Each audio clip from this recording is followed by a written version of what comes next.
बटाटा मैद्याच्या पिठाची पोळी बनवते आहे. त्याचं साहित्य दाखवते. नमस्ते नमस्ते, मी बटाटा मैद्याच्या पिठाची पोळ्या बनवते आहे. नमस्ते, मी बटाटा मैद्याच्या पोळीचे काय पक्के तुम्हाला बोल. नमस्ते, बटाटा मैद्याच्या पिठाची पोळ्या बनवते आहे. परत बोल.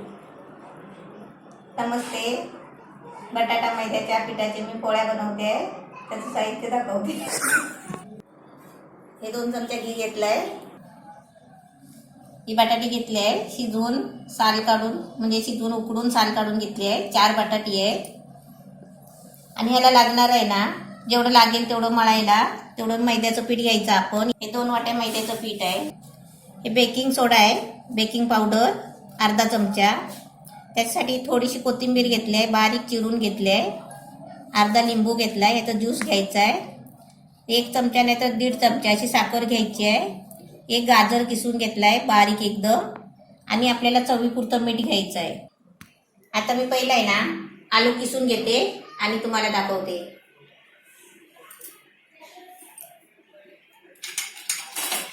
एक चमचा आपल्याला याच्यामध्ये मळायला घ्यायचा आहे घी, आणि 1 चमचा आपल्याला म्हणजे पोळ्या शेकवायला. आता बटाटे किसून घेतलाय. ते बटाट्यामध्ये गाजर टाकते.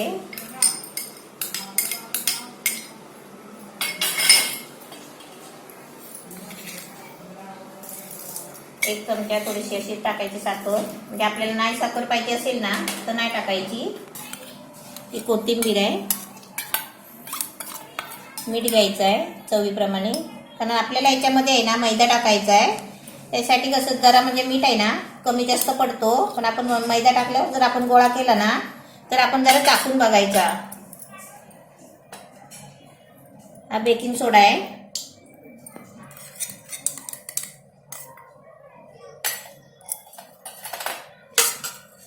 हे अर्धा लिंबू घेतला आहे, तर ज्यूस काढून घ्यायचा आहे.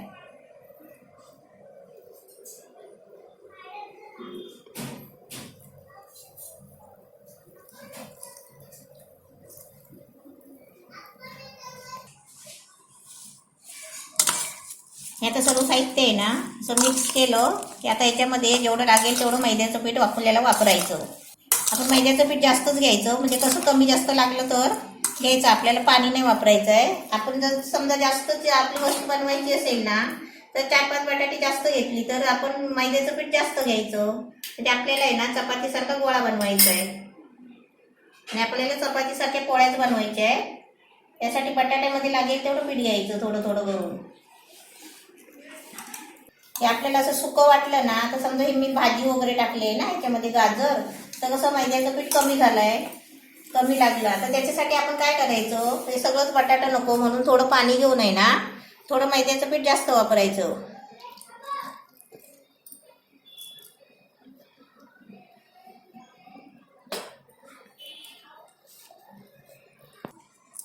हे असं मस्त थोडंसं पाणी टाकलं मी, आता मस्त गोळा झालाय. आता ह्याच्यामध्ये आहे ना आपण थोडा घी टाकायचा, आणि थोडा घी आहे ना 1 चमचा घी याच्यामध्ये मळायला घ्यायचा, आणि 1 चमचा घी वरती पोळ्यांना भाजताना लावायचा.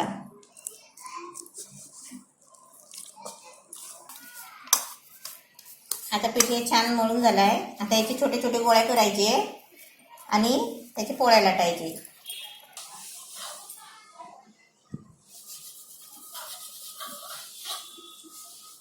लाटली कुठे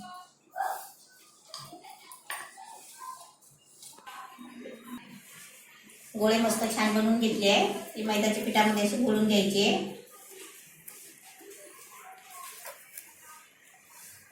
आणि त्याची मस्तपैकी छान अशी गोल आहे ना पोळी लाटून घ्यायची.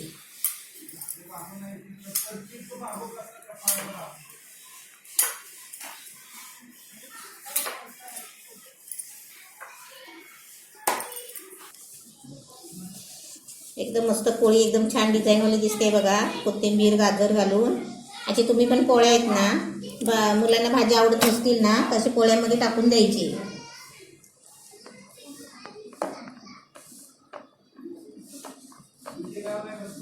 पोळ्या मी लाटून घेतल्या आहे आणि आता गॅस पेटवलाय, तवा ठेवलाय आता त्याच्यावरती आहे ना, मी तुम्हाला भाजून दाखवते थोडा थोडा घी लावून. तवा तापला की त्याच्यावर थोडंसं घी लावायचं आणि याच्यावरती पोळी टाकायची.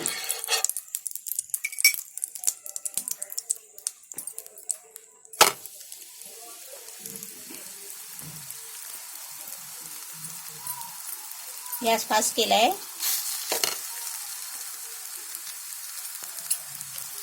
आता याच्यावरती झाकण वगैरे नाही ठेवायचं, आपण याच्यावरती असंच खुल्लेच असे भाजून काढायचे.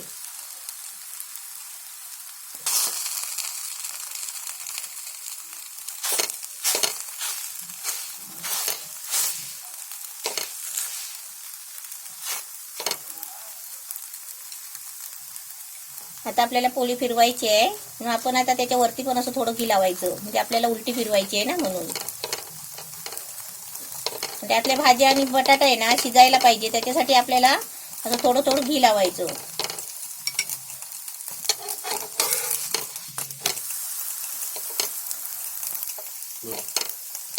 आता असे सर्व मी भाजून घेते आणि तुम्हाला दाखवते.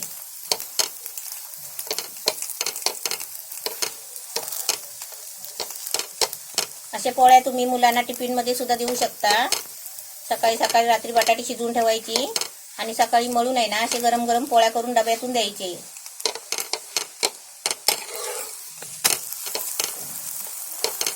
बटाट्याच्या पोळ्या मस्त छान झाल्या आहेत, अशा तुम्ही पण बनवा.